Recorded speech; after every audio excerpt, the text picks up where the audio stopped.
Қайырлы күн достар, сіздермен мен Саяна.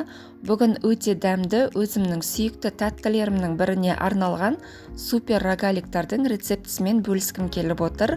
Менімен бірге жасап көріңіздер. Ыдысымызға бөлме температурасындағы сары майды салып, оның үстіне қаймағымызды қосып, екі массамызды біріктіріп, араластырып аламыз. Енді осы массамыздың үстінен електен өткізілген ұнымызды салып, қамыр илеп аламыз.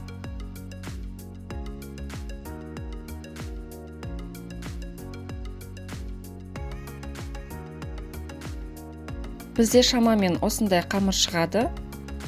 Енді осы қамырымызды теңдей 4 бөлікке бөліп аламыз. Және де қамырымыздың әр бөлігін ұн себе отырып, видеодағыдай домалақ етіп жайып аламыз.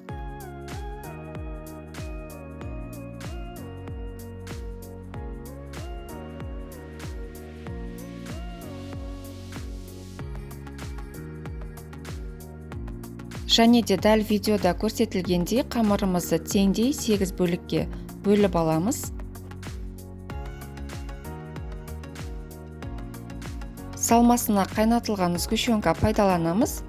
Кондитерлік қапшыққа салып алсаңыз өзіңізге ыңғайлы. Барлығына осылайынан сығып шығып, дәл видеода көрсетілгендей рогаликтерімізді, қамырымызды екі жақ шетінен бүгіп, рогаликтерімізді жинайтын боламыз. Барлық рогаликтарымызды дәл осындай әдіспен жасап аламыз. 180 градус қызып тұрған пеште 25 минут пісіреміз. Біздің рогаликтеріміз осындай қызғылт түсті болып пісіп шықты. Енді барлық рогаликтарымызды суытпастан ыстық күйінде қант ұнтағына аунатып аламыз.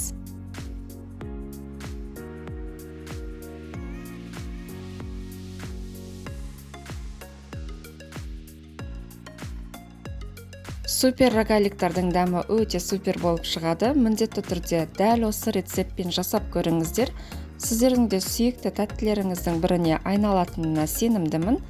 Менің каналыма тіркеліп, лайк басып, комментарий қалдыруды да ұмытпаңыздар. Астарыңыз дәмді болсын.